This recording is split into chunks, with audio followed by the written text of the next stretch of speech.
අයිබෝවන් සුබදෑසනක් වාසනාවන්ත ජයග්‍රාහි දවසක් ප්‍රාර්ථනා කරනවා ඔබට. ඒ වගේම නිරෝගී දවසක් වෙන්නත් ප්‍රාර්ථනා කරනවා. අද 2021 අවුරුදු ජනවාරි මාසේ 9 වෙනිදා සෙනසුරාදා දවස නිදහස් සතියන්තයේ සතියග පත්තර මේන්තුවත් එක්ක ඔබ එකතු වෙන්නේ වෙනස් විදිහකට. අද දවසේ දැන් අපි සූදානම් දවසේ ජාතික පුවත්පත්වල තොරතුරු ඉතාමත් ඉක්මනින් ඔබට කියන්න. අද දවසෙත් පත්තර සියල්ල සූදානම්. ඒ වගේම මාත් එක්ක ඉන්නවා සමීර. සුබදෑසනක් සමීර.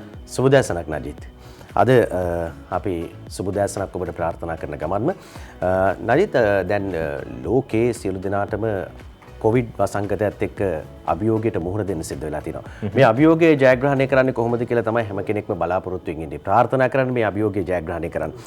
ලංකාවෙත් බොහෝ පිරිසක් මේ ගැටලුවත් එක්ක මේ සෞඛ්‍ය ආපදාවත් එක්ක කටයුතු කරමින් ඉන්නේ. ඉතින් මේ සෞඛ්‍ය ආපදාවට මුහුණ දීලා සිටින වෙලාවේදී බොහෝ දෙනෙක් කල්පනා කරනවා අද දවසේදී වෙන විට සතියක් වුණත් මේ සංචරණ සීමා පනවා ගනිමින් එහෙම නැත්නම් සෞඛ්‍ය ආරක්ෂිත ක්‍රමවේද සියල්ල අනුගමනය කරමින් කටයුතු කරන්න. ඉතින් ඒ නිසා අපි අද උදෑසනම කල්පනා කරා ඔබට සඳහන් කරන්න මේ තියෙන තත්ත්වය පිළිබඳව අද අපේ රටේ මේ මොහොත වුණිට වාර්තා වී තිබෙන තත්ත්වයන් පිළිබඳව අපිට කතා බහ කරන්න පුළුවන්කම ලැබෙනවා.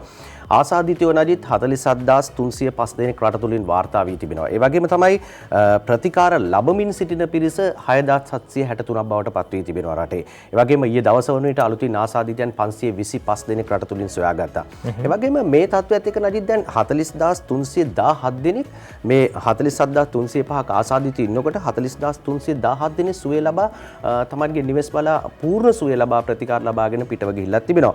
ඒ වගේම අවාසනාවන්ත තත්ත්වය තමයි මරණ 225ක් රට තුල වාර්තා වී තිබෙනවා. මෙන්න මේ තත්ත්වය තමයි අද දවසේදී අපේ රටේ ඇති වී තිබෙන තත්ත්වය. ඒ නිසා තමයි අපි ඔබට සඳහන් කරන්නේ අද උදෑසනම සතියග සෙනසුරාදා දවසේ ඔබ සංචරණ සීමාව තියාගන්න. එහෙම නැත්නම් ආශ්‍රිතයෙක් නොවී සිටීමට වග බලා ගැනීම ඔබ සතු වගකීමක් බවට පත් වෙනවා. නජිත්. ඔව් සමීර, අර පහුගිය දවස්වල විශේෂයෙන්ම අපි දැක්කා රටේ බොහෝ ප්‍රදේශ ලොක්ඩවුන් තත්ත්වයට පත් කළා, හුදකලා කිරීම සිද්ධ කළා තියෙනවා. දැන් ටිකක් නිදහස් ලැබිලා, හැබැයි මේ නිදහස අයුතු විදියට පාවිච්චි කරන්න එපා. හිතුන තැන්වල යන්න උත්සාහ කරන්න එපා. හැමදේම සීමාවක් ඇතුව සිද්ධ කරන්න. විශේෂයෙන්ම සෞඛ්‍ය අංශ ලබා දීලා තියෙන මාර්ගෝපදේශ අනුව කටයුතු කරන්න කියලා අපි ඉල්ලීමක් කරනවා. ඒ අතරේදී ලෝකයේ විදිහට ගත්තොත් එහෙම 8,29,692 දෙනෙක් කොවිඩ් ආසාදිතයන් බවට පත් වෙලා ඉන්නවා. ඒ අතරින් 6,39,58,459 දෙනෙක් සුවය ලබලා තිනවා.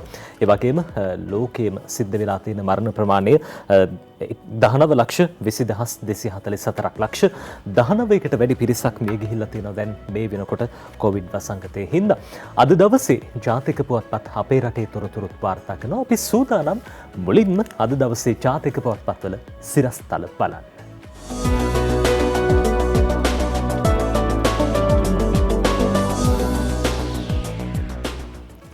සමීර, අපි ආරම්භ කරන්න සූදානම් අද දවසේ ලංකාදීපේ ප්‍රධාන සිරස්තලයෙන්. ලංකාදීපේ වාර්තා කරනවා ඡායාරූපයක්ද සහිත විශ්වවිද්‍යාල කොමිසමත් වසා දමයි සේවකයෝ 35ක් නිවෙස්වල නිරෝධායනයට. මේ පුවත ලියන්නේ සුජිත් හේවාජෝලිගේ සමගින් අංචුල මහික වීරරත්න. කොවිඩ් ආසාදිතයන් දෙදෙනෙකු හමුවීම නිසා විශ්වවිද්‍යාල ප්‍රතිපාදන කොමිෂන් සභාව එහි ප්‍රධානීන් විසින් ඊයේ දින නියමයක් නොමැතිව සම්පූර්ණයෙන් වසා දමනු ලැබිය. විශ්වවිද්‍යාල ප්‍රතිපාදන කොමිෂන් සභාව මෙසේ තාවකාලික වසා දැමූ බව අධ්‍යාපන අමාත්‍ය මහාචාර්ය ජී.එල්. පීරිස් මහතා පාර්ලිමේන්තුවටද ඊයේ දවසේදී වැඩිදුරටත් සඳහන් කළා කියලා අද ප්‍රධාන සිරස්තලයේ විදිහට මේ පුවත වාර්තා කරනවා. විශේෂයෙන්ම විශ්වවිද්‍යාල ප්‍රතිපාදන කොමිෂන් සභාවෙන් මේ කොරෝනා ආසාදිතයා හමු වෙලා තියෙන්නේ පෙරේදා දිනේදී. මේ පිළිබඳ තොරතුරු හෙළිවීමෙන් පසුව එම කොමිසමේ 50 දෙනෙකු PCR පරීක්ෂණ වලට යොමු කර ඇතැයිද අධ්‍යාපන අමාත්‍යවරයා වැඩිදුරටත් සඳහන් කළා තියෙනවා. විශ්වවිද්‍යාල ප්‍රතිපාදන කොමිසමෙන් හමු වූ කොරෝනා ආසාදිතයා ප්‍රතිකාර මධ්‍යස්ථානයකට ඇතුළු කරනු ලැබ සිටී කියලා වැඩිදුරටත් අද දවසේ ලංකාදීපේ ওই විදිහට තොරතුරු වාර්තා කරනවා. ඒ අතරේදී සේවකයෝ 35 දෙනෙක් නිවෙස්වල නිරෝධායනයට යොමු කළා කියලත් අද ලංකාදීපේ තොරතුරු කියනවා. සමීර. ඔව් නජිත්, දැන් කොරෝනා පිළිබඳව මේ විදිහට තොරතුරු වාර්තා වන වෙලාවේදී අපි දෙවයින පුවත්පතේ ප්‍රධාන සිරස්තලයේ දෙසට අවධානය යොමු කරන්න සූදානම්. දෙවයින ප්‍රධාන සිරස්තලයේ හැටියට අරගෙන අවිල්ලා තිබෙන්නේ මහර රැඳවියන් 11ම මියගියේ වෙඩි වැදිලා ප්‍රධාන සිරස්තලයේ විදිහට වාර්තා වෙනවා. වත්තල මහේස්ත්‍රාත් අධිකරණයේදී තොරතුරු අනාවරණය වුණා කියලා තමයි දෙවයින වාර්තා කරන්නේ. ආසාදිතයන් නොවන තිදෙනාගේ සිරුරු භූමදාන කරන්න නියෝග කියලා සිරස්තලයත් එක්කම පහලින් වාර්තා කර තිබෙනවා.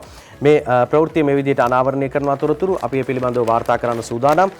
දිවයින පුවත්පතේ මුල් පිටුවේ වාර්තා වන සිරස්තලය මහර බන්ධනාගාරයේ ඇති වූ ගැටුම්කාරී තත්ත්වයේදී මියගිය රැඳවියන් 11 දෙනාගේම මරණ සිදු වී ඇතේ බන්ධනාගාරය තුලදී සිදු වෙඩි ප්‍රහාර වලින් වූ බරපතල තුවාල නිසා බව වත්තල මහේස්ත්‍රාත් අධිකරණයේ හමුවේදී ඊයේ තොරතුරු අනාවරණය වුණා කියලා වාර්තා වෙනවා.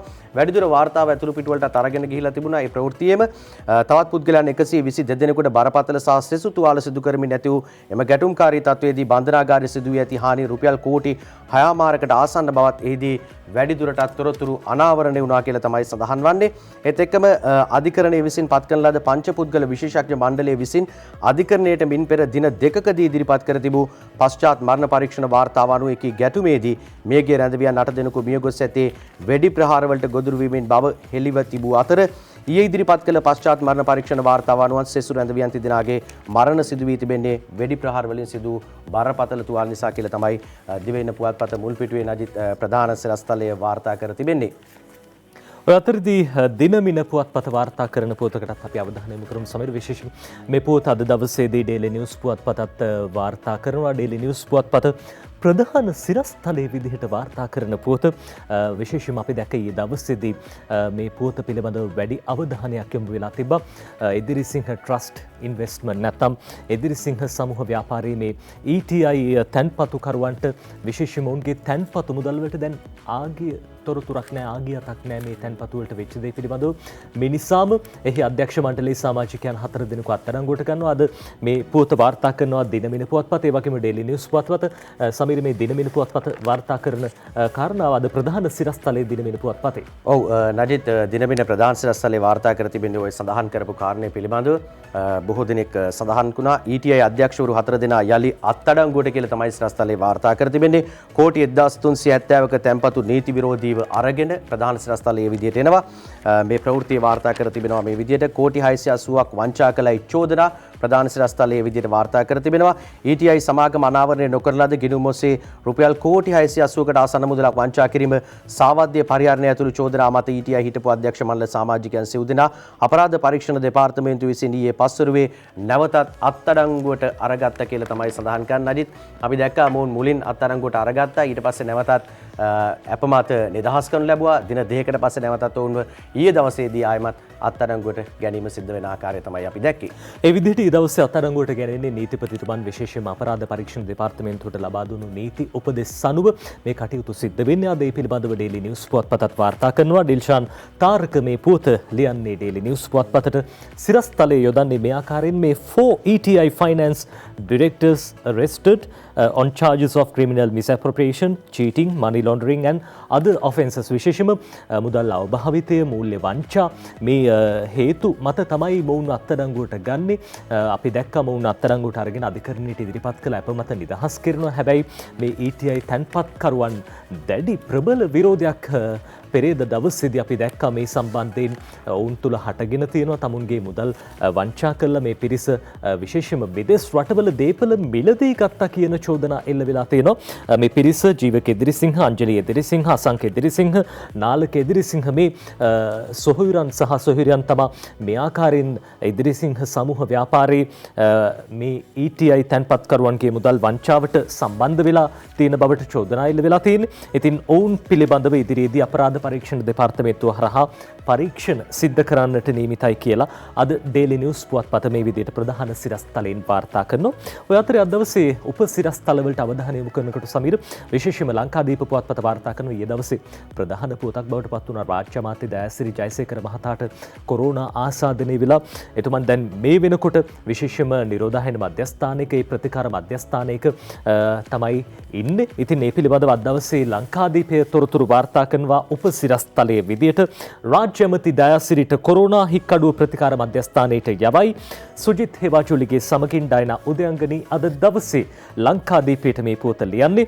ශ්‍රී ලංකා නිදහස් පක්ෂ මහලේකම් සහ බතික් අත්‍යන්ත්‍ර රෙදි හා දේශීය ඇඟලු නිෂ්පාදන රාජ්‍ය අමාත්‍ය දයාසිරි ජයසේකර මහතාටද කොරෝනා වෛරසය ආසාදනය වී ඇතැයි තහවුරු වී තිබෙන බව සෞඛ්‍ය අංශ ප්‍රධානීහු කියති. විශේෂයෙන්ම රාජ්‍ය අමාත්‍යවරයා හික්කඩුව ප්‍රදේශීය ප්‍රතිකාර මධ්‍යස්ථානයකට ඇතුළත් කරනු ලැබ සිටි. සෞඛ්‍ය සේවා නිලධාරීන් පවසන අන්දමට මෙරට පාර්ලිමේන්තු මන්ත්‍රීවරයෙකු කොරෝනා රෝගයට ගොදුරු වුණු පළමු අවස්ථාවද මෙයයි කියලා අද ලංකාදීපයේ තොරතුරු කියනවා. කොරෝනා ආසාදනය වෙලා ඉන්නකොට හරි නැත්තම් ඒ කාල සීමාවෙදී දයාසිරි ජයසේකර මහත්තයා ශ්‍රී ලංකා නිදහස් පක්ෂ මුලස්ථානයේ නව අවුරුදු උදා වෙනුවෙන් ජනවාරි 1 වෙනිදා පැවැත්වෙච්ච ආගමික වැඩසටහනටත් සහභාගී වෙලා හිටියා. ඉතින් ඒ එතුමන්ව ආශ්‍රය කරපු පිරිස විශේෂයෙන්ම ඔවුන්වත් දැනුවත් කරලා තියෙනවා රැපිඩ් ඇන්ටිජන් පරීක්ෂණ කරන්න, නිරෝධායන කටයුතු සිදු කරන්න. ඉතින් මේ තත්ත්වය තමයි අද දවසේ ජාතික පුවත්පත් තොරතුරු වාර්තා කරන්නේ. අද දිවයින පුවත්පතත් මේ ගැන තොරතුරු වාර්තා කරනවා. ඔව් නජිත් දිවයිනත් වාර්තා කර තිබුණා. ඊයේ දවසේ දැන් ඔය කතාව එනකොට බතික් කැමතිතුමාට කොරෝනා කියලා තමයි රට තුල කතාව ගියේ. බතික් අමාත්‍යවරයා හැටියට තමයි දයාසිරි ජයසේකර අමාත්‍යතුමා රාජ්‍ය අමාත්‍යවරයා හැටියට කටයුතු කරමින් ඉන්නේ. දිවයින මේ සෑහෙන ප්‍රසිද්ධියක් එතුමාට ලැබුණ සහ විශේෂයෙන්ම දැන් සිකුරාදා දවසේදී එතුමා එල්ලීමකුත් කළ තිබ්බ බතික් රෙදි පිළිවෙලින් සැරසිලා මේ රාජ්‍ය පෞද්ගලික දෙයංශයටම සේවයට වාර්තා කරන්න කියලා. අපි දැක්ක බොහෝ පිරිසක් දැන් ඊයේ දවසෙත් බතික් ඇඳුමින් සැරසිලා ඉන්නවා. ඔව් ඉතින් එහෙම කියපු ඇමතිතුමාට තමයි හදිසියේ මේ අසනීප තත්ත්වය ඇති වෙන්නේ. දයාසිරියට කොරෝනා දිවයින වාර්තා කරනවා මේ ප්‍රවෘත්තිය මේ විදිහට ආශ්‍රිතව නිරෝධායනයට මට කිසිම අවුලක් නැහැ. දයාසිරි ජයසේකර අමාත්‍යතුමා කියන කතාව. රාජ්‍ය අමාත්‍ය දයාසිරි ජයසේකර මහතාට COVID-19 වෛරසය ආසාදනය වී ඇත කියලා තමයි දිවයින තොරතුරු වාර්තා කර තිබුණේ. මේ ප්‍රවෘත්තියේ වැඩිදුර වාර්තාව මේ විදිහට සඳහන් වෙනවා. ඒ අනුව ජයසේකර මහතා ඉක්කඩුව COVID නිරෝධායන ප්‍රතිකාර මධ්‍යස්ථානයේ රඳවා ඇති බව රෝහල් ආරංචි මාර්ග සඳහන් කරයි කියලා කියනවා. පාර්ලිමේන්තු මන්ත්‍රීවරයෙකුට කොවිඩ් වෛරසය ආසාදනය වූ මුල්ම අවස්ථාව මේ ලෙස තමයි සැලකෙන්නේ. රාජ්‍ය අමාත්‍යවරයාට වෛරසය වැළඳුණු ආකාරය මෙතෙක් හෙළි වී නැහැලු. ජයසේකර මහතාට කොවිඩ් වැළඳීමත් සමග ඒ මහතා සමීපයේ සිටි ආරක්ෂක නිලධාරීන්, රියදුරන් සහ පවුලේ සමාජිකයන් ස්වයං නිරෝධායනයට යොමු කර තිබෙනවා කියලා තමයි තොරතුරු වාර්තා කර තිබෙන්නේ නජිත්. ඔය අතර අද ඩේලි නිවුස් පුවත්පතත් වාර්තා කරන විශේෂයෙන්ම මේ පුවත දයාසිරි ටෙස්ට්ස් COVID-19 positive දයාසිරි රාජ්‍ය අමාත්‍යතුමන්ට COVID-19 ආසාදනය වී ඇති බවට තහවුරු වී තිබෙන බව මහින්ද පී ලියනගේ දෙයන්නේ අද දවසේදී මේ ආකාරයෙන් Daily News පුවත්පතට State Minister Dayasiri Jayasekara has been admitted to the Hikkaduwa COVID Treatment Centre as he had contracted COVID-19. The Galle District Health Service Director's Office confirmed යනුවෙන් විශේෂයෙන්ම මේ තොරතුරු වාර්තා කරනවා. ගාල්ලු දිස්ත්‍රික් විශේෂයෙන්ම සෞඛ්‍ය සේවා අධ්‍යක්ෂතුමන්ගේ කාර්යාලයේ මේ පිළිබඳව තහවුරු කළ බව අද දවසේ ඩේලි නිවුස් පුවත්පත ඔය විදිහට සඳහන් කරනවා. ඒ අතරේ සමීර අපි දැක්ක දැන් පහුගිය දින කිහිපය පුරාවටම විශේෂයෙන් විදේශ සංචාරකයන් ගෙන්වා ගැනීමේ වැඩපිළිවෙල ක්‍රියාත්මක වුණා. සාර්ථක වේ කටයුතු සිදු වුණා. විශේෂයෙන්ම අපි දැක්ක විවිධ පාර්ශ්ව වලින් චෝදනා එල්ල වෙනවා විදේශ සංචාරකයන් ගෙන්වා ගැනීමේ වැඩපිළිවෙලට. හැබැයි රටක් විදිහට අපි ඉදිරියට යන්න ඕනේ.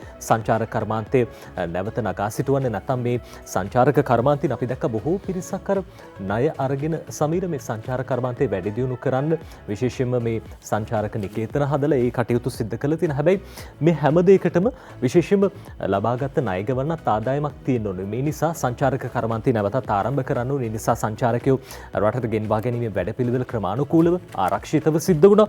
ඉතින් ඒ කටයුතු තවදුරටත් ඉදිරියට සිද්ධ වෙනවා. ඔය අතරදී විදේශගත ශ්‍රමිකයන් පිළිබඳවත් ඊයේ දවසේදී වැඩි වශයෙන් අවධානයට ලක් වුණා. පාර්ලිමේන්තුවේදී මේ පිළිබඳව කතා බහක් ඇති වුණා.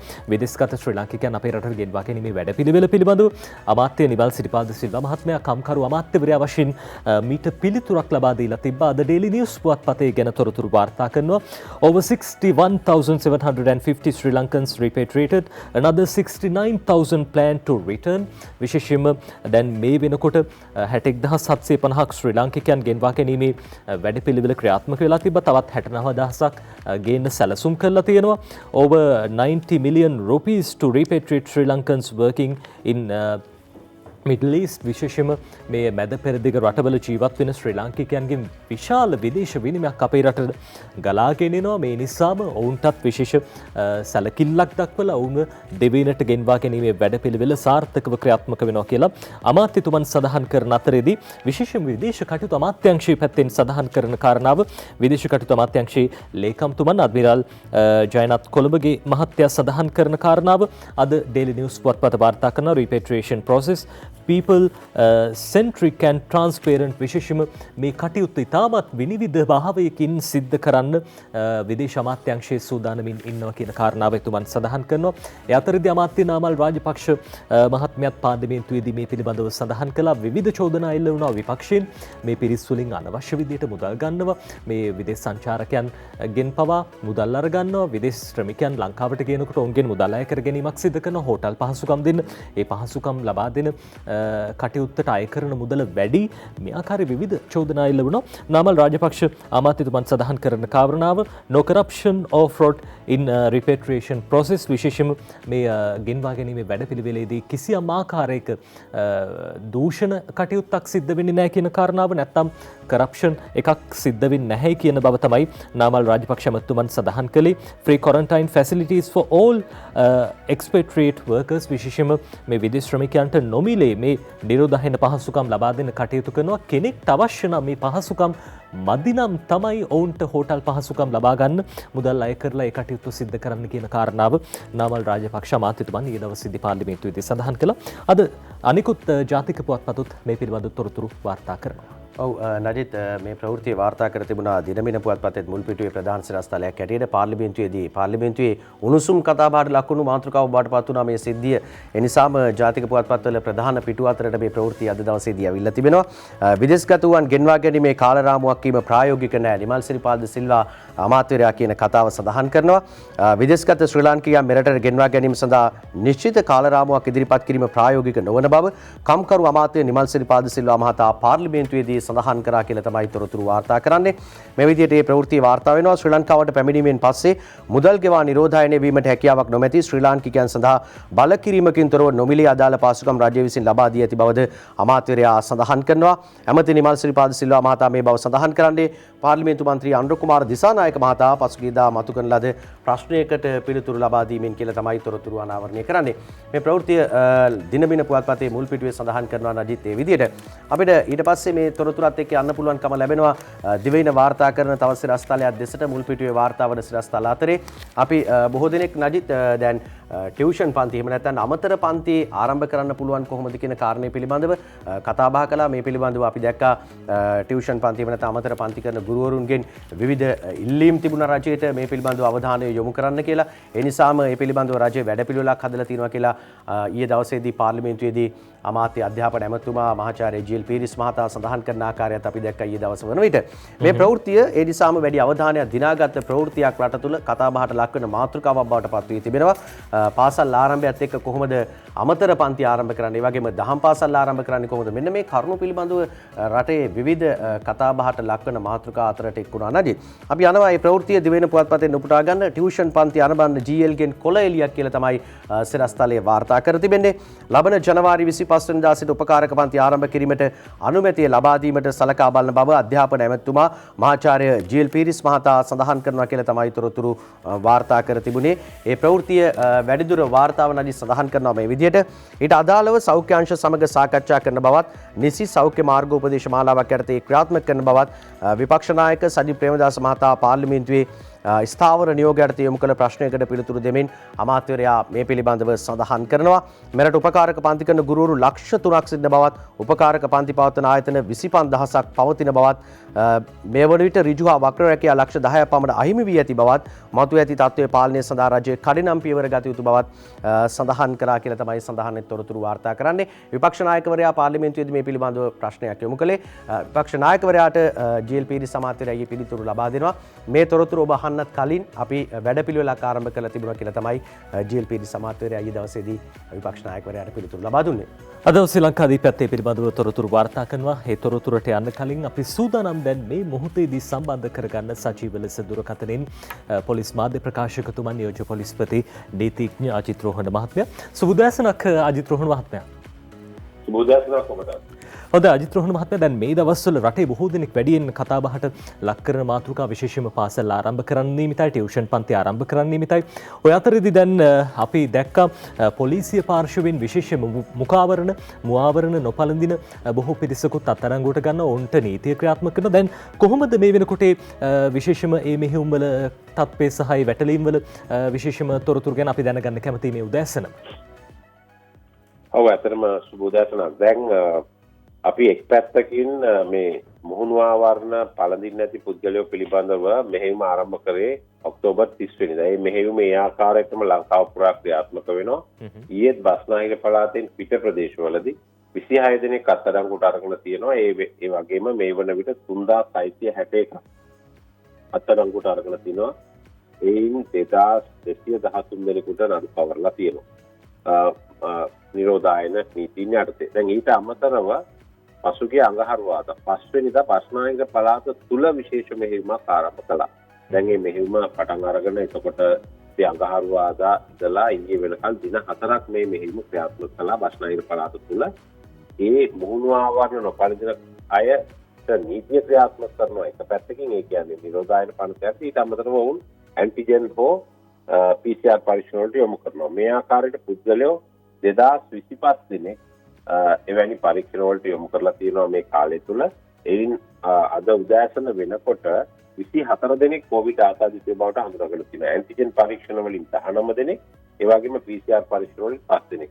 અને PCR ඇන්ටිජන් පරීක්ෂණ අපි කරලා තියෙනවා 1077 දෙනෙකුට, ඒකෙන් 19ක් හඳුනාගෙන තියෙනවා. PCR පරීක්ෂණ 947ක් කරලා තියෙනවා. ඒකේ ප්‍රතිඵල ලැබිලා තියෙන්නේ 200ක විතරයි. ඒ 200න් 5 දෙනෙක් ආසාදිතය බවට හඳුනාගෙන තියෙනවා. ඒ අනුව දැනට ඇන්ටිජන් පරීක්ෂණ වලින් 19යි, PCR වලින් 5 දෙනයි, 24 දෙනෙක් ආසාදිතය හඳුනාගෙන තියෙනවා. ඒ වගේම ඔවුන්ගේ සමීප ආශ්‍රිතයෝ 200කට ආසන්න සංඛ්‍යාවක් හඳුනාගෙන ඔවුන් නිරෝධායනයට ලක් කරලා තියෙනවා. මේ මෙහෙයුම් අඛණ්ඩව ක්‍රියාත්මක වෙනවා. ඊට අමතරව මේ බස්නාහිර පළාතේ මාළු ලෑලි, එළවලු ලෑලි, එතකොට සතිපොළ මේ ආශ්‍රිතවත් මෙහෙයුමක් ආරම්භ වුණා පසුගිය 28 වෙනිදා. ඒ මාළු ලෑලි ආශ්‍රිතව පුද්ගලයෝ 577 දෙනෙක් ඇන්ටිජන් පරීක්ෂාවට ලක් කළා. 3 දෙනෙක් හඳුනාගෙන තියෙනවා කොවිඩ් ආසාදිත රෝගීන් හැටියට. ඉතින් මේ මෙහෙයුම් මේ ආකාරයට ක්‍රියාත්මක වෙනවා. ජනතාව ප්‍රතිරෝධය දක්වන්නේ නැතුව සහයෝගය දෙන්න ඕනේ. මේ මෙහෙයුම් ක්‍රියාත්මක කරන්නේ ජනතාවගේම යහපත. හොඳයි අජිත් රෝහන් මහත්මයා, දැන් ඔය මෙහෙයුම් කටයුතු ඒවා සිද්ධ වෙන අතරේදී අර විශේෂම පොලිසිය දෛනික රාජකාරී කාර්යභාරයන් විශේෂම රථ වාහන පරීක්ෂා කිරීම, අපරාධ සම්බන්ධයෙන් සිද්ධ වෙන පරීක්ෂා කිරීම, ඒ දේවලුත් ඒ ආකාරයෙන් ක්‍රියාත්මක වෙනවද? කොහොමද? අපි දැක්ක පහුගිය දවස්වල විශේෂම රියානතුරු ටිකක් වැඩි වෙලා තියෙනවා, ජීවිත හානි වැඩියෙන් සිද්ධ වෙලා තියෙනවා. මේ කටයුතුත් සිද්ධ වෙනවද අඛණ්ඩවම? ඒක ඇත්තටම දැන් පොලිසියේ සාමාන්‍ය රාජකාරී එනම් මේ මත්ද්‍රව්‍ය වලට එරෙහි මෙහෙයුම්, ඒ වගේම රථ වාහන රාජකාරී මේවා ඒ ආකාරයටම ක්‍රියාත්මක වෙනවා. එසේ වෙතත් දැන් අපි බැලුවොත් මේ අද උදෑසන 6න් අවසන් වෙච්ච පැය 24 කාලය තුල ඊයේ විතරක් වෙච්ච ඇක්සිඩන්ට් වලින් 7 දෙනෙක් මැරලා තියෙනවා. පෙරේදා පළමුදා වෙච්ච ඇක්සිඩන්ට් දෙකකින් ඊයේ දෙන්නෙක් මැරලා තියෙනවා. ඒ අනුව ඔකම 9 දෙනෙක් මිය ගිහිල්ලා තියෙනවා. මේ 9 දෙනාගෙන් එක්කෙනෙක් පාරේ පයින් ගමන් කරපු පදිකයෙක්, අනිත් එක්කෙනා බස් එකක පාපුවේ ෆුට්බෝට් එකේ ගමන් කරපු පුද්ගලයෙක් එක්කම වැටිලා. 3 දෙනෙක් යතුරු පැදිකරුවෝ. එක්කෙනෙක් පාපැදිකරුවෙක්, තවත් 3 දෙනෙක් ත්‍රිරෝද රථවල ගමන් කරපු අය. මේක ඉතාම පැහැදිලි වෙනවා මේ පාරේ පයින් ගමන් කරන අයයි පොඩි වාහනවල යතුරු පැදි ත්‍රිරෝද රථවල වගේ ගමන් කරන අයයි තමයි මාරක රියානතුරු වල, මාර්ග අනතුරු වල විද්‍යුත් තුවාලකරුවෝ, මරණකරුවෝ බවට පත් වෙන්නේ. ඉතින් මේ අය නිරන්තරයෙන් මේ ගැන අවධානය යොමු කරන්න ඕනේ. වැඩිපුරම මැරෙන්නේ යතුරු පැදි පදවන අයයි, පිටිපස්සේ ගමන් කරන අයයි. මේ නිසා මේ ගැන වැඩි අවධානයක් යොමු කරන්න ඕනේ. මේ දිනවල වැසි සහිත කාලගුණයක් තියෙනවා. ඒ වගේම වාහනේ එළියට ගන්නකොට හැම වෙලාවෙම මේකේ අපි එනල්ලා පාස් කරන්න පුළුවන් ඊට ඉස්සෙල් දවසේ. නමුත් ටයර් වල හුලං තියනවද, ටයර් වල කට්ට තියනවද, බ්‍රේක් හරියට වැඩ කරනවද, සිග්නල් ලයිට් වැඩ කරනවද, මේක ගැනත් විනාඩි 2-3ක් බලන්න ඕනේ. උදේ පාන්දර වාහනේ ගත්ත හැටියෙම ගමන් කරන්න පටන් ගන්නේ නැතුව මේ කාරණා ගැන සැලකිලිමත් වෙලා අධික වේගයක් නැතුව, අපරීක්ෂාකාරී නැතුව මාර්ග සංඥාවලට ගරු කරලා ගමන් කරනවා නම් අපිට පුළුවන් මේ මැරෙන මිනිස්සු නොමැරි තියාගන්න. ඒ වගේම තුවාල වෙන අය, කිලිකරුවල ඇවිදින්න, සදාකාලිකව ඇවිදින්න වෙන අය ඒ තත්ත්වෙත් මුදවගන්න. හොඳයි.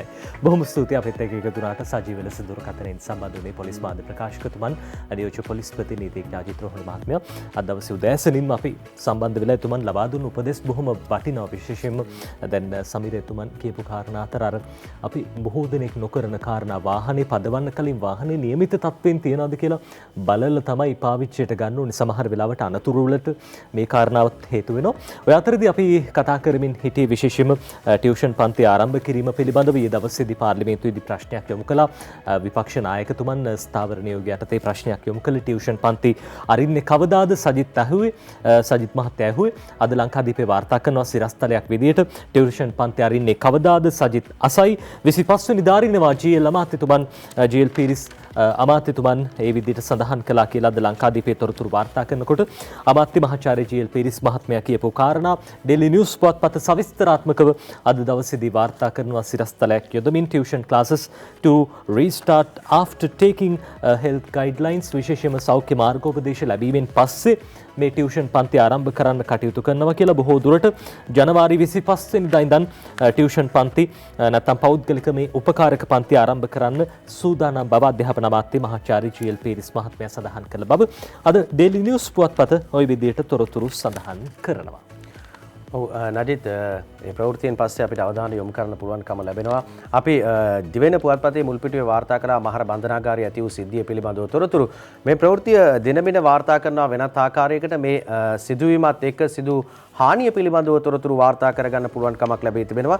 දිනමින පුවත්පතේ මුල්පිටුවේ ප්‍රධාන සිරස්තල අතරට අරගෙන අවිලා තිබෙනවා. මහර කලහේ හානිය කෝටි 6මාරක් කියලා තමයි දිනමින පුවත්පතේ වාර්තා කරන්නේ. මේක දිවයින අපි වාර්තා කරා ප්‍රධාන සිරස්තලයේ හැටියට උන් අරගෙන තිබුණේ මේ සිද්ධියෙන් වූ මරණ සංඛ්‍යාව සහ අදාළ කරුණු කාරණා පිළිබඳව. මේ ප්‍රවෘත්තිය වැඩිදුර වාර්තාව මේ විදිහට සඳහන් වෙනවා. මහර කලහේ හානිය කෝටි 6මාරක්. මහර බන්ධනාගාරයේ ඉක්ුත් නොවැම්බර් 29 වෙනිදා ඇති වූ නොසන්සුන්කාරී තත්ත්වයේ හේතුවෙන් රජයට සිදු ඇති හානිය රුපියල් කෝටි 6මාරක් බව ගණනය කර ඇතැයි නීතිපති දෙපාර්තමේන්තුව වෙනුවෙන් අධිකරණයට කරුණු දැක්වූ රජයේ අධිනීතිඥ නිශාරා ජයරත්න මෙනවී අධිකරණයට කරුණු වාර්තා කරා කියලා තමයි තොරතුරු වාර්තා කර තිබෙන්නේ. නජිත් ඒ පිළිබඳව රැඳුවන් 11 දෙනෙකුට මරු කැඳවමින් මහර බන්ධනාගාරයේ ඇති වූ නොසන්සුන්කාරී තත්ත්වයේ හේතුවෙන් මියගිය ඉතිරි මලසිරුරු තුන රජයේ වියදමින් සුදුසු ස්ථානයක භූම දානය කිරීමට පියවර ගන්නයි වත්තල මහේස්ත්‍රාත් බුද්ධික ශ්‍රී රාගල මහතා සෞඛ්‍ය සේවා අධ්‍යක්ෂ ජෙනරාල්වරයාට දැනුම් දුන්නා කියලා තමයි තොරතුරු වාර්තා කර තිබෙන්නේ. අද දවසේ ඩේලි නිවුස් පුවත්පතත් ඒ ප්‍රවෘත්තියම වාර්තා කරනවා Mahara prison unrest damage estimated rupees 65 million කියලා. මේ රුපියල් මිලියන 65ක් නැත්තම් සමීර වාර්තා කළා ඒ ප්‍රමාණය කෝටි 6මාරක් කියලා. අද දවසේ ඒ විදිහට වාර්තා කළා දිනමින පුවත්පත ඩේලි නිවුස් පුවත්පත් සඳහන් කරන මිලියන 65ක මුදලක් මේ ආකාරයෙන් හානිය ඇස්තමේන්තුගත හානිය මේ ප්‍රමාණය වෙනවා කියලා. ඉතින් මහර බන්ධනාගාරයේ ඒ තොරතුරු පිළිබඳව විශේෂයෙන්ම අද දවසේ ජාතික පුවත්පත් ගණනාවක වාර්තා කළ තියෙන අතරේ අපි දැක්ක බන්ධනාගාරවල සිරකරුවන්ගේ මේ ඥාතීන්ගෙනුත් විශේෂයෙන්ම ඥාතීන් ගෙනෙන බඩු බාහිරාදිය පාවිච්චි කළ සිද්ධ කරන වංචාවක් පිළිබඳවත් අද දවසේ වාර්තා කරනවා දිනමින පුවත්පත. අපි සූදානම් මේ ගැන අද දවසේ කියන්න. මේ අපි දකින්නේ පුවත සිරකරුවන්ගේ බඩු මල්ලෙන් පිල්ලි ගහලා සමීර අපි වැඩිදුර තොරතුරු කිව්වොත් එහෙම. ඔව් නජිත් ඒක දිනමින වාර්තා කරනවා සිරකරුවන්ගේ බඩු මල්ලෙන් උත් පිල්ලි ගහලා කියලා තමයි කියන්නේ. ඥාතීන්ගෙන් රුපියල් 2000ක් අරගෙන 1800ක බඩු දීලා සීනි තේකොළ හොරට කිරලා කියලා තමයි වාර්තා කර තිබෙන්නේ. කොහෙත් මේ වගේ සිදුවීම් වාර්තා වෙනවා. දැන් ඔය සඳහන් කරන්න සමීර විශේෂයෙන්ම බන්ධනාගාර මේ ගත වූවන් බැලීමට එන ඥාතීන්ට ඒ බන්ධනාගාරවලම වෙනමම විශේෂයෙන්ම කඩපිල් දාලා තිනවා. අපි දැක්ක බන්ධනාගාර කිහිපයක් ආශ්‍රිතව මේ ආකාරයෙන් මේ බන්ධනාගාරය ඇතුලේ කඩ විවෘත කරලා තිනවා. මේ සිද්ධ වෙන්නේ වංචා වන්නේ කඩ හරහා විශේෂයෙන්ම සමහර වෙලාවට වැඩි මිලට බඩු විකුණනවා නැත්නම් හොරට මේ නියමිත ප්‍රමාණයට කිරන්නේ නැහැ. මේ වගේ විවිධ දේවල් පාවිච්චි කරලා ඒ බන්ධනාගාර ගත වූවන් බැලීමට එන පිරිස අසරණ භාවයට පත්වෙච්ච පිරිසක්. ඒ පිරිසෙනුත් ওই විදිහට වංචා සිද්ධ කරන පිරිස් ඉන්නවා කියන කාරණාව අද දවසේ ජාතික පුවත්පත් වාර්තා කරනවා. ඉතින් මේ වගේ පිරිසට යන්න තැනක් වෙනම හොයා ගන්න වෙනවා. කොහොම වුණත් අපි සූදානම් විරාමයක් ලබා ගන්න.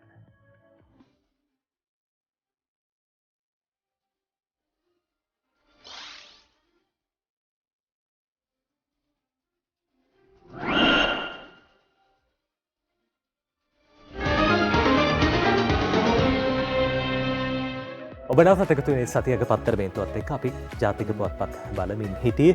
අපි ඊළඟට සූදානම් තෝරගන්න අද දවසේ ලංකාදීප පුවත්පත ප්‍රධාන පිටුවේ වාර්තා කරන විදෙස් පුවතක් විශේෂයෙන්ම දැන් මේ මොහොත වෙනකොට අපි දන්නවා ලෝකයටම කොරෝනාවේ බලපෑම් එක හා සමානව දැනෙන කාල සීමාවක් අද ලංකාදීපේ කියනවා යුක්‍රේනයේ ලොක්ඩවුන් කොරෝනා ලක්ෂ 10 පණි මරණ 19588ක් කියලා විශේෂයෙන්ම දැන් යුක්‍රේනයේ පිළිබඳව පහුගිය දවස්වල සමීර වැඩි අවධානයක් යොමුණා. අපේ රටට ආපු සංචාරකයෝ විශාල පිරිසකුත් යුක්‍රේනයේ ඉඳන් තමයි ආවේ. හැබැයි යුක්‍රේනයේ දැන් ලොක්ඩවුන් කරලා තියෙනවා. COVID-19 හෙවත් නව කොරෝනා වෛරසය ව්‍යාප්තිය පාලනය කිරීම සඳහා රට වසා දැමීමට යුක්‍රේනයේ තීරණය කර ඇත. ඒ අනුව නව ලොක්ඩවුන් සීමාවල මුල් අදියර යටතේ පාසල් අවන්හල් සහ කාය වර්ධන මධ්‍යස්ථාන වසා දැමීමට යුක්‍රේනය ඊයේ දවසේදී පියවර ගත්තා.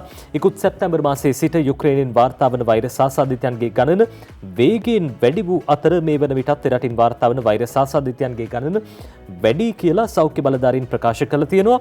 යුක්‍රේනයෙන් ඊයේ වන විට දසලක්ෂ ඉක්මවා වෛරස් ආසාදිතයන් වාර්තා වූ අතර එරටින් වාර්තා වන වෛරස් ආසාදිත මරණ සංඛ්‍යාව 19588ක් කියලා වැඩිදුරටත් ලංකාදීපයේ ওই විදිහට තොරතුරු වාර්තා කරනවා. ඉතින් යුක්‍රේනයේ විතරක් නෙවෙයි බොහෝ රටවලට කොරෝනාවේ බලපෑම් දැන් දැනෙන කාල සීමාවක්. හැබැයි කොරෝනාව අතරේ අපේ රටේ විශේෂයෙන්ම ව්‍යාප්ත වෙන තවත් වෛරසයක් පිළිබඳව ඊයේ දවසේ ප්‍රවෘත්ති වාර්තා පළ වුණා. විශේෂයෙන්ම අපි දැක්කා මේ ගවයන් අතර තමයි වැඩිපුරම මේ වෛරසය ව්‍යාප්ත වෙන්නේ. ඒ පිළිබඳව විශේෂයෙන්ම අද දවසේ ජාතික පුවත්පත් තොරතුරු වාර්තා කරනවා. Daily News පුවත්පත සඳහන් කරනවා committee to look into spread of unknown cattle viral disease.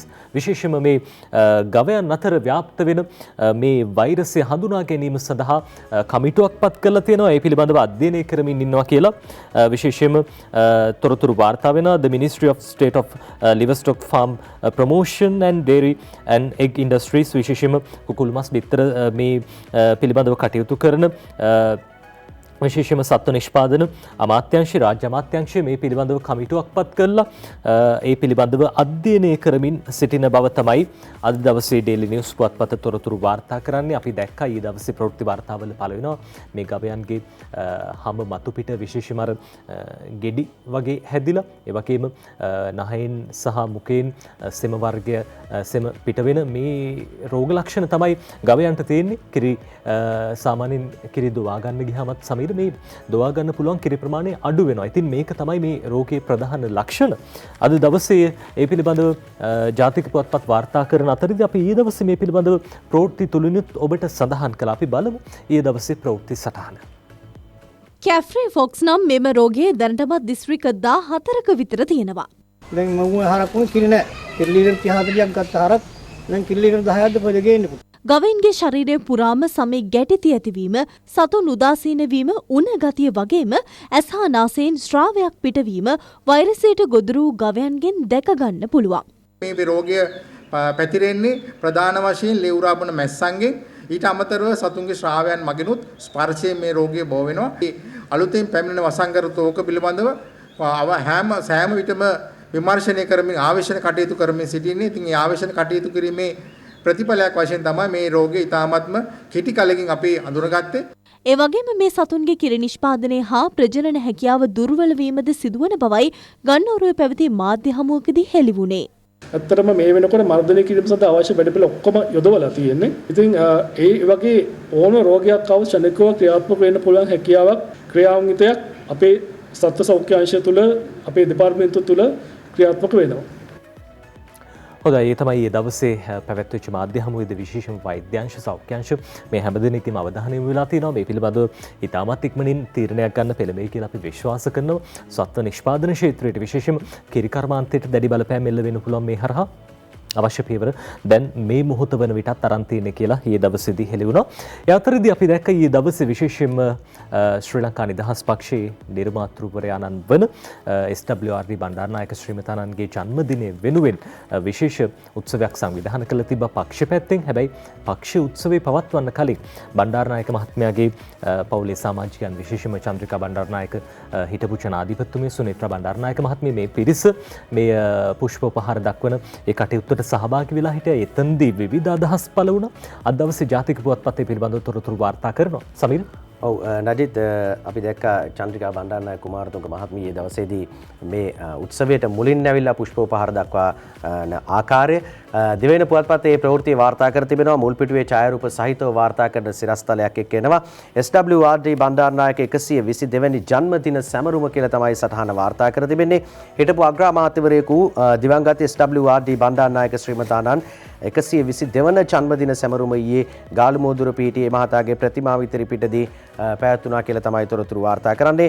එෙහිදී හිටපු ජනාධිපති චන්ද්‍රිකා බණ්ඩාරනායක කුමාරතුංග මහත්මිය සුනේත්‍රා බණ්ඩාරනායක යන මහත්මීන් දෙදෙනා සමරු උත්සවය ආරම්භ වීමට පෙර පැමිණ සිය පියාණන්ගේ ප්‍රතිමාවට පුෂ්පෝපහාර දැක්වූ ආකාරය දැක්වන ඡායාරූපයක් තමයි සඳහන් කර තිබෙන්නේ.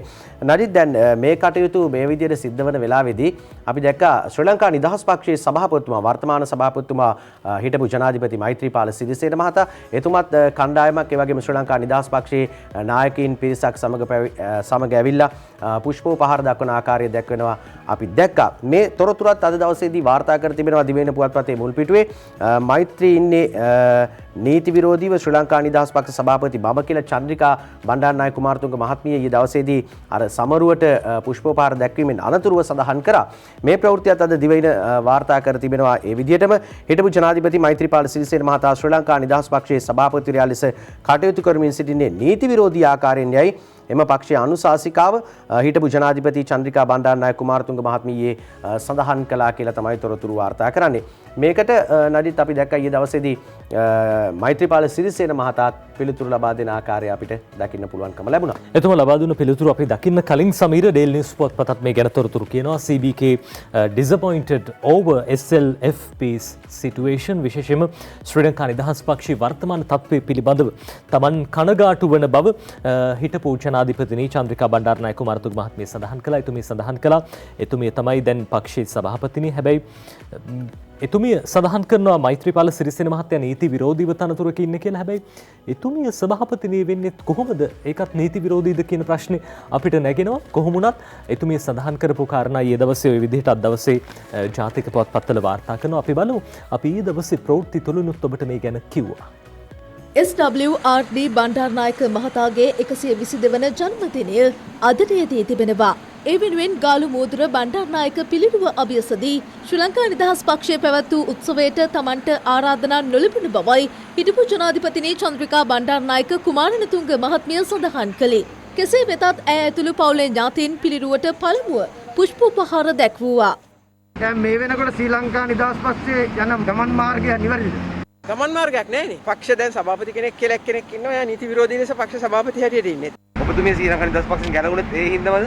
මං ගැලවිලා නැහැ. මම පක්ෂ සදහටම ඉන්නවා. තවමත් මම පක්ෂ සභාපති, තවමත් මම පක්ෂේ යාවජීව අනුශාසක, තවමත් මම දේශපාලන මණ්ඩලයේ සභිකයෙක්. හැබැයි මට කිසිම රැස්වීමක් කියන්න එපා කියලා සිරිසේන දැනුම් දීලා තියෙනවා.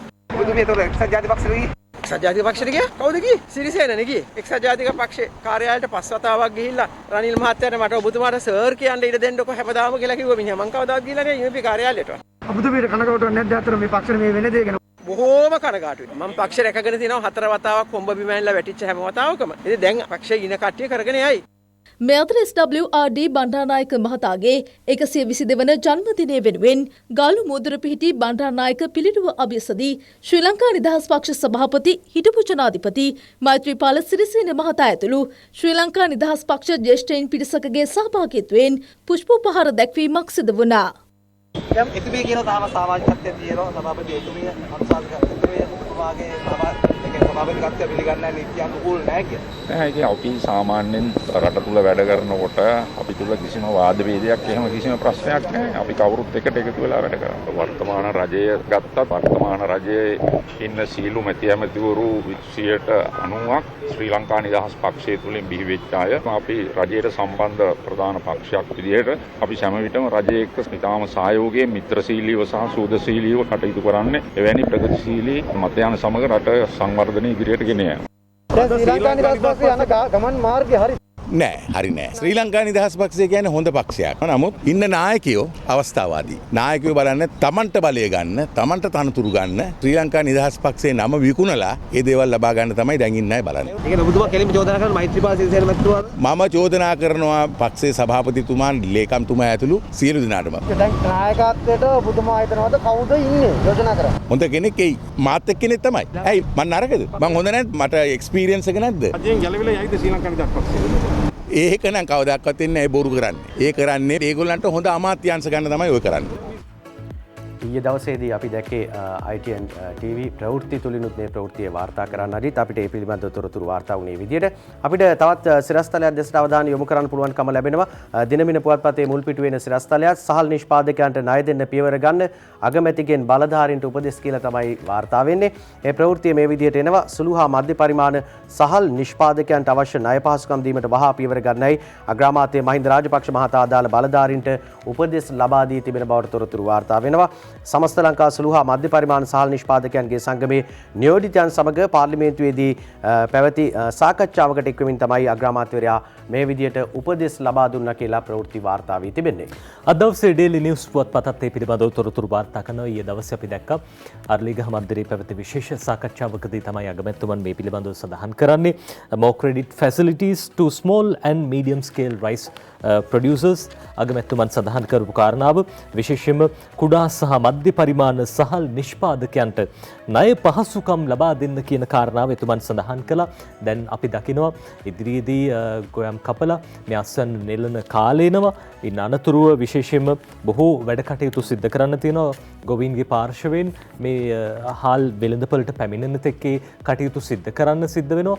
ඉතින් ඒ හින්දා ඔවුන්ට අවශ්‍ය ණය පහසුකම් ලබා දෙන්න පැකිලීමකින් තොරව ඉදිරිපත් වෙන්න කියලා අගමැතිතුමන් ඊයේ දවසේදී අදාළ බලධාරීන් දැනුවත් කළ බව තමයි අද ඩේලි නිවුස් පුවත්පතේ මේ විදිහට තොරතුරු සඳහන් කරන්නේ. රටක් විදිහට ඉස්සරහට යනකොට විශේෂයෙන්ම ආර්ථිකය දියුණු කරන්න අපි දකිනවා ජනාධිපතිතුමන්ගේ වැදගත් වීමෙන් විශේෂ වැඩපිළිවෙලක් ක්‍රියාත්මකයි.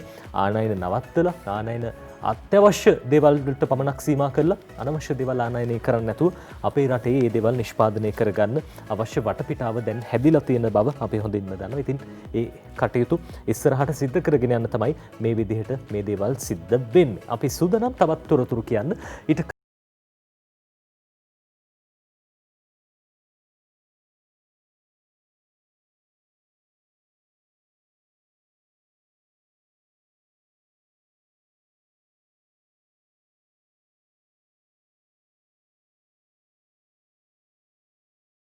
එකතු වෙන්නේ සතියක පත්තර වේන්තුවත් එක්ක අපි දවසේ ජාතික පුවත්පත් බලමින් ඉන්නේ. සමීර දැන් අපි අර රටේ ජාතික ප්‍රවෘත්ති වලට අමතරව විශේෂම ගත්තාම ප්‍රාදේශීය වාර්තා වෙන ප්‍රවෘත්ති දිහා අවධානය යොමු කළාම ගොඩක් වෙලාවට පත්තරවල වාර්තා කරන ඔය දේපල සම්බන්ධයෙන් විවිධ ගැටලු ඇති වෙනවා. සමහර වෙලාවට අපි දැක්ක මේ පෙරේද දවසෙත් පුතෙක්ගේ නොමනා ක්‍රියාකලාපෙ හින්දා තාත්තා කෙනෙක්ට ජීවිතය අහිමි වෙනවා. විවිධ සිද්ධීන් වාර්තා වෙනවා.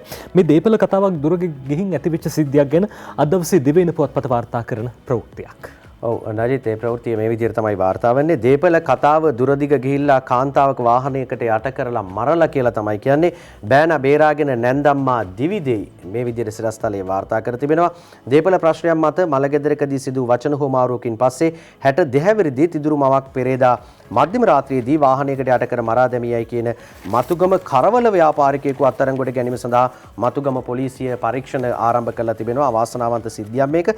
මේ ප්‍රවෘත්තිය මේ විදිහට වාර්තා වෙනවා. මතුගම පිහිටි නිවාඩු නිකේතනය පවත්වාගෙන යන ව්‍යාපාරිකයෙකු මිය ගොස් තිබූ අතර එම දේහය මතුගම වැලිමානාන නිවසේ තැන්පත් කර තිබෙදී ඥාතීන් අතර ඇති වූ දේපල පිළිබඳ ප්‍රශ්නයක් දුරදිග යාමෙන් පස්සේ මෙම සිද්ධිය සිදු වෙලා තියෙනවා කියලා තමයි තොරතුරු වාර්තා වෙන්නේ. මේක අපි පොලිසියෙන් විමසුවාම නජිත් සඳහන් කළා ඊයේ දවසේදී මේ දේහය නිවසට රැගෙන එන අවස්ථාවේදී තමයි අනිත් දේහය රැගෙන එන අවස්ථාවේ තමයි මේ දේපල ප්‍රශ්නය මතුවලා තිබෙන්නේ. ඒ අනුව තමයි මේ කාන්තාව මිය ගිහින් තිබෙන්නේ ඇති වූ ආරවුලක් දුරදිග යාමෙන් මේ නිවස තුලදී. බලන්න සමීර කොච්චර ඛේදවාචකයක්ද කොච්චර මේ අනුවේදනීය සිද්ධීන් වාර්තා වෙනවද සමාජයේ සමහර වෙලාවට හික්මීමක් නැතිකමම මේ දේවල් වලට හේතුව. අද දවසේ ලංකාදීපයත් වාර්තා කරනවා මේ සම්බන්ධයෙන් විශේෂ පොතක්. මියගේ සොහොයුරාගේ දේපලට රණ්ඩු වෙද්දී සොහොයුරෙකුගේ කාර්යයට යට වී මව මැරිලා කියලා මේ ප්‍රවෘත්තියම වෙනස් ආකාරයකට සිරස්තලයක් යොදමින් ලංකාදීපයත් කියනවා මියගිය සොහොයුරාගේ දේපලට රණ්ඩු වෙද්දී සොහොයුරෙකුගේ කාර්යයට යට වී මව මැරිලා කියලා. ඉතින් තමුන්ගේ අම්මව විශේෂයෙන්ම නැන්දම්මා කියන කොටත් විශේෂයෙන්ම තමුන්ගේ බිරිඳගේ මව වෙන්නත් පුළුවන්. හැබැයි මේ මනුස්ස ජීවිත මේ විදිහට මේ මනුස්ස ජීවිතයකට හානි කරන්න පුළුවන්ද කියලා සමහර වෙලාවට හිතෙනවා. ඉතින් හිතන්න මෙහෙම රණ්ඩු වුණා කියලා දේපලක් හම්බ වෙන්නේ නැහැ. නැවත වතාවක් සිද්ධ වෙන්නේ බන්ධනාගාර ගත වෙන මුළු ජීවිතේම අනතුරකට නැත්තම් මුළු ජීවිතේම අපායක් කරගන්න උත්සාහ කරනවද නැත්තම් තියෙන ගැටලු විසඳගෙන ජීවත් වෙනවද කියන කාරණාව හැම දිනෙකම හිතා ගන්න ඕන දෙයක්. ඔය අතරේ යහපාලන ආණ්ඩුව කාලේ සිද්ධ වෙච්ච දෙයක් ගැන අද දවසේ දිනමින පුවත්පතත් තොරතුරු වාර්තා කරනවා. ඔව් ඒ ප්‍රවෘත්තිය නජිත් යහපාලන ආණ්ඩුව වයඹ වැව් හදද්දී ගජමිතුරන් ජාවාරම් කරලා කියලා තමයි තොරතුර වාර්තා වෙන්නේ. රුවන්ත නිතුගල් පිටිය ලියන වාර්තාව. යහපාලන ආණ්ඩු සමයේ වයඹ පළාතේ පුත්තලම සාකුරුණෑගල දිස්ත්‍රික්කවල වැව් ප්‍රතිසංස්කරණ ව්‍යාපෘති ක්‍රියාත්මක කිරීමේදී දේශපාලන බලවතුන්ගේ හිතවත් කොන්ත්‍රාත්කරුවන් මහා පරිමාණ ඛණ්ඩිත සම්පත් කොල්ල කෑමක සහ පාරිසරික විනාශයක යෙදී ඇති බව විශේෂ විගණනයකින් අනාවරණය වුණා කියලා තමයි තොරතුරු වාර්තා කර තිබෙන්නේ නජිත්. ඒ ප්‍රවෘත්තියේ අදාළ කොන්ත්‍රාත්තුව නියමිත ක්‍රමවේදයට සහ නෛතික රාමුවට පිටින් ගොස් කළ වැලි පස් හා මැටි ජාවාරම්භ හේතුවෙන් කලක සිට වයඹ ගොවි පවුල් වෙත කෘෂි කර්මාන්තයට අවශ්‍ය ජලය සැපයූ වැව් 190ක් නැවත ප්‍රතිසංස්කරණය කර හෝ භාවිතයට ගත නොහැකි මට්ටමින් විනාශ වී තිබෙනවා කියලා තමයි මේ විගණනයේදී තොරතුරු අනාවරණය වෙලා තිබෙන්නේ. ඔය අතර අපි පත්තරමේන්තුවෙන් තෝරගන්න අවසන් පුවතත් දවසේ දින වෙන පුවත්පත වාර්තා කරනවා. සමහර වෙලාවට වැරද්දක් සිද්ධ වුණාම වැරද්දක් සිද්ධ වුණ හැම වෙලාවකම අපිට පිහිටර ඉන්නේ පොලිසිය තමයි. හැබැයි ඉතින් පොලිසියත් වැරදි කරනවා නම් කාට කියන්නද? අද දවසේ දින වෙන පුවත්පතේ ප්‍රධාන සිරස්තලයට එහා පැත්තෙන් උපසිරස්තලයක් විදිහට මේ පුවත වාර්තා කරන සමීර. ඔව් නඩිත් හෝමාගම පොලිසිය තමයි මේ තොරතුරු අරගෙන ඉන්නේ. හෝමාගම පොලිසිය පැත්තෙන් අපිට ගන්න වෙන්නේ. හෝමාගම පොලිසිය අවුරුදු 10ක් හොරෙන් වතුර අරගෙන තියෙනවා කියලා තමයි කියන්නේ. මේ ප්‍රවෘත්තිය සුභාෂිනී සේනානායක දිනමින පුවත්පතට අරගෙන එන්නේ. හෝමාගම පොලිස් ස්ථානයේ වසර 10ක් තිස්සේ නීති විරෝධී ලෙස නල ජල ලබාගෙන ඇති බව අනාවරණය වී තිබෙනවා. මේ හේතුවෙන් ජල සම්පාදන මණ්ඩලයට සිදු ඇති පාඩුව රුපියල් ලක්ෂ 15ක් බව එම මණ්ඩලයේ විශේෂ වැටලීම් ඒකකයේ නිලධාරීන් සඳහන් කරනවා කියලා තමයි තොරතුරු වාර්තා වන්නේ දිනමින පුවත්පතේ. නඩිත් ඉතින් අර ඔබ සඳහන් කළ ආකාරයටම අපි ප්‍රශ්නයක් වුණාම මොනවා හරි දෙයක් වුණාම පොලිසියට යන්නේ. පොලිසියත් මේ වගේ සිද්ධීන් සිදු වෙනවා නම් මේ හැම පොලිසියකම වෙන කාරණයක් නෙමෙයි. නමුත් ඉතින් හෝමාගම පොලිසිය පැත්තෙන් ගෙන තොරතුරක්. නොදැනුවත් සිද්ධ වුණාද දන්නෙත් නැහැ. කොහොමුණත් ඉතින් අවශ්‍ය පියවර අරගනී කියලා අපි විශ්වාස කරනවා. අපි සූදානම් කාටුන් බලන්න.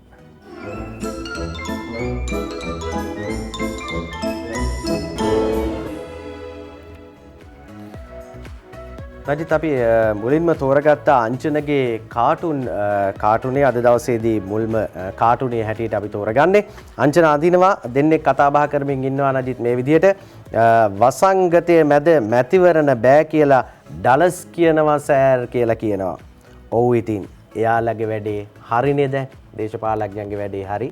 දැන් ඉතින් මේ වසංගත ASCII මැතිවරණ තියන්න බෑ කියලා තමයි කියනවා කියලා තමයි මේ දෙන්න කතා බහ වෙන අතරවාරයේදී අංජනගේ කාටුන් එකේ තියෙන්නේ. අද ලංකාදීපේ පංකජ රොබින්දගේ සරදම් කාටුනේ බලන්න මේ සරදමුයි දේශපාලකතුමෙකුයි කතාවක්.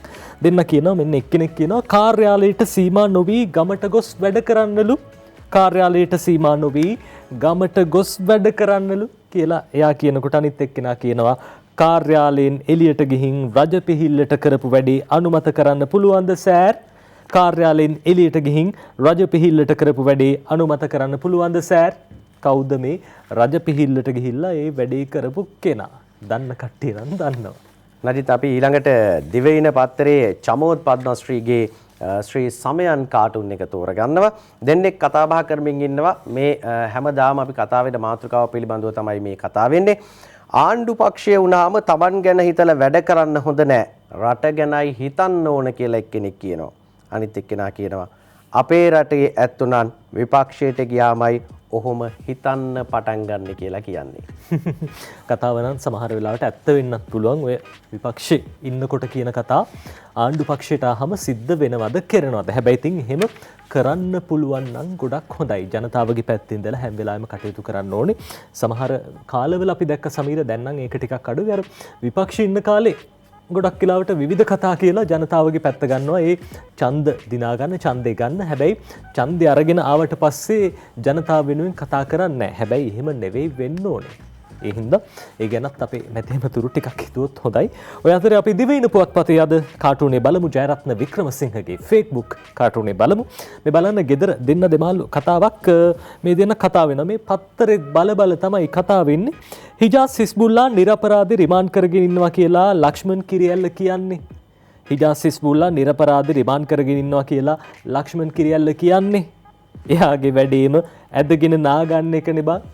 එයාගේ වැඩේම ඇදගෙන නාගන්න එක බං කියලා ඔන්න දැන් කියන අපි නම් නෙවෙයි ඉතින් මේ රටේ මිනිස්සු තමයි කතා වෙන්නේ ඇදගෙන නානවයි කියලා. එතුමා එහෙම ඇදගෙන නාගත්තද? දන්න කට්ටිය ඒ ගැන කල්පනා කරයි හිතයි කියලා අපි විශ්වාස කරනවා. නජිත් අපි ඊළඟට යනවා දිනමින පුවත්පතේ අංජන අඳින කියලා වැඩක් නැහැ කාටුන් එකට. දේශපාලකතුමෙකුයි සාමාන්‍ය පුද්ගලයෙකුයි කතා බහ අතර තියෙන කතා බහක් මේ අපි තෝරගන්නේ අංජන අඳින්නේ මේ විදිහට කියලා වැඩක් නැහැ කාටුන් එක. ඔන්න ළඟදීම සර්ලටත් නොමිලේම ප්‍රසිද්ධ වෙන්න chance එකක් කියලා කියනවා. දේශපාලකතුමා අහනවා ඒ කොහොමද කියලා ප්‍රශ්නාර්ථයකුත් එක්ක.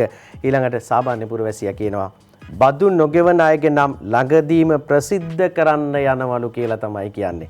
බදු නොගෙවන කණ්ඩායමේ නම් ළඟදිම ප්‍රසිද්ධ කරන්න යනවා කියලා තමයි නදීත් කියන්නේ. ඉතින් දේශපාලකතුමාලගේ තියෙන බත්කම් පිළිබඳව තොරතුරු හරියට එන්නේ නැති හින්දා වෙන්නේ නැති මේ කතාව කියන්නේ. එහෙම කියනකොට අර දේශපාලනතුමා පැත්තකින් කියලා තිබ්බ හැ කියලා.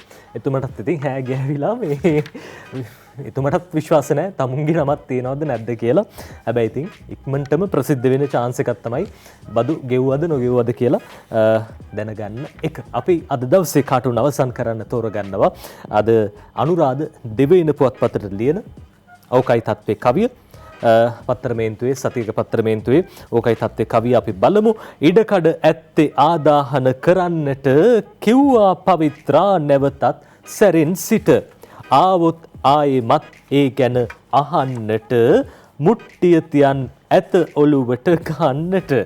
ඉඩකඩ ඇත්තේ ආදාහන කරන්නට කිව්වා පවිත්‍රා නැවතත් සැරින් සිට ආවොත් ආයෙමත් ඒ ගැන අහන්නට මුට්ටිය තියන් ඇත ඔළුවට ගහන්නට කියලා ওই විදිහට ඕකයි තත්ත්වේ කවිය කියනවා. මේ පවිත්‍ර අපේ අමාත්‍යතුමියට අර පහුගිය කාලේ අපි දැක්කා මුට්ටිය පාවිච්චි කරලා විශේෂයෙන් විවිධ දේවල් කියනවා. හැබැයි ඉතින් එතුමිය අමාත්‍යවරියක් විදිහට සෑහෙන වෙහෙසක් මහන්සියක් දරනවා මේ කොරෝනා පාලනය කරන්න මර්ධනය කරන්න. ඔය අතර සමීර අපි විදේශ පුවත් බලන්නත් සූදානම් වෙනවා. ක්‍රීඩා පුවතුත් තියෙනවා. අද දවසේ විදේශ පුවත් වලින් අපිට අවධානය යොමු කරන්න පුළුවන් විශේෂයෙන්ම දැන් ඇමරිකාව පැත්තට ගියොත් එහෙම ඇමරිකාවේ බලය අතහරින්න ඩොනල්ඩ් ට්‍රම්ප් ටිකක් කැමැත්තකින් නෙවෙයි හිටියේ. හැබැයි රටේ ජනතාව දැන් බල කරලා තියෙනවා. රටේ විවිධ උද්ඝෝෂණ කැරලි කොලාහල ඇති වෙලා තියෙනවා. මේ හින්දා බලය අත්හරින්න සූදානම් වෙලා තියෙනවා. අද දවසේ ලංකාදීප පුවත්පතේ විදේශ ප්‍රවෘත්තීන් මේ ගැන කියනවා. සාමකාමී බල හෝමාරුවකට ට්‍රම්ප්ගේ කැමැත්ත. වොෂින්ටන්නේ මේ AFP පුවත් සේවය වාර්තා කරන තොරතුරු. ඇමරිකාවේ මීළඟ ජනාධිපති ලෙස ප්‍රතිවාදී ඩෙමොක්‍රැටික් අපේක්ෂක ජෝ බයිඩන් පිළිගන්නා බව දුරේ රැඳී සිටින රිපබ්ලිකන් ජනාධිපති ඩොනල්ඩ් ට්‍රම්ප් ප්‍රකාශ කළා. ජෝ බයිඩන්ට බලය පවරා දීම සාමකාමීව සිදු කිරීමට තමන් පියවර ගන්නා බවත් ඒ සම්බන්ධයෙන් කිසිදු බාධාවක් නොකරන බවත් ට්‍රම්ප් ප්‍රතිඥා දුන්නා කියලා අද ලංකාදීපය විදේශ සතිරේකින් ওই විදිහට තොරතුරු වාර්තා කරනවා. ඔව් නජිත් අපිට ක්‍රීඩා ප්‍රවෘත්තියට අවධානය යොමු කරන්න පුළුවන්. ක්‍රීඩා දිවෙන ක්‍රීඩා පිටුවෙන් අපි තොරතුරු වාර්තා කරන්නේ. ශ්‍රී ලංකා ක්‍රිකට් ක්‍රීඩකයන්ට විදේශ තරඟාවල යාමට සම්බාධක කියලා තමයි තොරතුරු වාර්තා වෙන්නේ. අපි දැක්කා පහුගිය දිනවල දකුණු අප්‍රිකාවේ සංචාරයේදී ක්‍රීඩකයන් බොහෝ දෙනෙක් ආබද තත්ත්වයටපත් වෙනවා. ආපදාවන්ට ලක් වෙනවා වුන්. ඉතින් ඒ නිසා අපිට මේ තොරතුරුත් වාර්තා වෙනවා. මේ ප්‍රවෘත්ති උද්ගත වී ඇති COVID-19 ව්‍යාප්තිය සහ 2021 වසරේදී ශ්‍රී ලංකා ක්‍රිකට් ආයතනය විසින් සැලසුම් කර ඇති කාර්යබහුල තරඟාවලි සැලකිල්ලට ගනිමින් කොන්ත්‍රාත්ගත සියලු ක්‍රීඩකයන්ට මේ වසරේදී විදේශ තරඟාවලි සඳහා පිටත් වීමට සම්බාධක පැනවීමට ශ්‍රී ලංකා ක්‍රිකට් විධායක කමිටුව තීරණය කළා තියෙනවලු නජිත්. මේ ප්‍රවෘත්තිය අපි දැක්කා ක්‍රීඩකයන් බොහෝ පිරිසක් විදේශ සංචාරවලට එකතු වෙනවා. T10 සහ T20 තරඟාවලට ක්‍රීඩා කිරීමට නියමිත වෙලා තියෙනවා. මේ තොරතුරු සැලකිල්ලට අරගෙන තමයි ශ්‍රී ලංකා ක්‍රිකට් ආයතනය මේ තීරණය අරගත්තා කියලා තොරතුරු වාර්තා කර තිබෙන්නේ. මොකද ශ්‍රී ලංකා කණ්ඩායමට මේ වසර තුලදී තරඟාවලි ගණනාවකට මුහුණ දෙන්න සිද්ධ වෙනවා. මේ සියල්ලත් එක්ක තමයි යම් සම්බාධකයක් එහෙම නැත්නම් නීතියක් පනවන්න ක්‍රිකට් පාලක මණ්ඩලය තීරණය කළා තියෙනවා කියලා තොරතුරු අරගෙන ඉන්නේ දිවයින පුවත්පතේ. හොඳයි ඒ තමයි අද දවසේ ක්‍රීඩා තොරතුරු විදේශ තොරතුරුත් අපි කිව්වා. අපි සූදානම් අදට ඔබේ නිවසින් සමු අරගෙන යන්න. සමීර්. ඔව් අපි සමුගන්නවා අද දවසේදී සමුගන්නා මොහොතේ ප්‍රාර්ථනා කරන්න ඔබට නිරෝගිමත් දවසක් නිරෝගිමත් සතියන්තයක් වෙන්න කියලා. හෙටත් අපි මුණ ගැහෙන්න සූදානම්. හෙට දවසේ ඉරිදා දවසේ ජාතික පුවත්පත් බොහෝ තොරතුරු වාර්තා කරයි කියලා අපි විශ්වාස කරනවා. ඒ වගේම කලාකාමී සිතුවිලි වලට අදහස් වලට වැඩි ඉඩක් ලැබෙන දවසක් විදිහට ඉරිදා දවස හඳුන්වන්න පුළුවන්. අපි හෙට සූදානම් ඔබ මුණ ගැහෙන්න උදෑසන